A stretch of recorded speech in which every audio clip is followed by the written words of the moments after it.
विद्यार्थियों, आज हम भाग विधि से घनमूल ज्ञात करना सीखेंगे। मान लिया हमने हमारे पास कोई संख्या है 32768।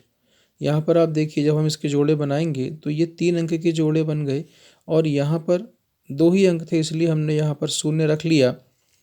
अब हमने इसके जोड़े बना दिए।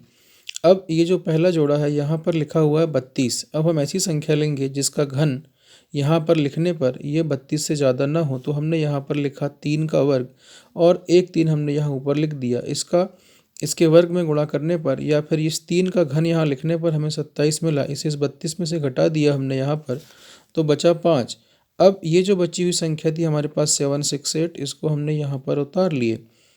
अब यहाँ पर अगला अंक यहाँ पर 2 लिखा हुआ है, ये किस प्रकार लिखा गया इसे समझने के लिए आप यहाँ पर देखिए कि यहाँ पर ये 8 लिखा हुआ है। चूँकि ये जो 8 है वह 2 का घन है, इसलिए हमने यहाँ पर कौन सा अंक लिया, 2 अंक लिया।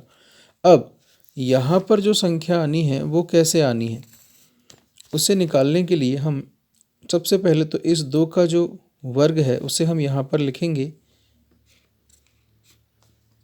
4 और इन दोनों का आपस में गुणा करके उसका 3 गुना यहाँ पर लिखेंगे। तो 3 दूनी 6 और 6 का 3 गुना, 6 तिया 18, 18 का 8 हासिल का 1।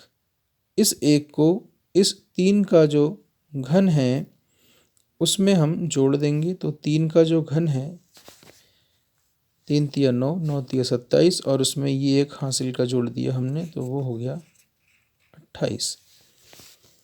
अब यहाँ पर ध्यान दीजिए, ये जो 2 है इस 2 का हम इसमें गुणा करेंगे। 2 चौ 8, 2 आठे 16 का 6 हासिल का 1, 2 आठे 16 और 1 17 का 7 हासिल का 1, 2 दूनी 4 और 1 5।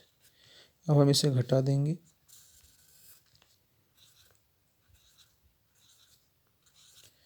इस प्रकार संख्या 32768 इसका जो घनमूल हमें मिला वो मिला 32। इसी प्रकार आप अन्य सवालों को भी हल कर सकते हैं।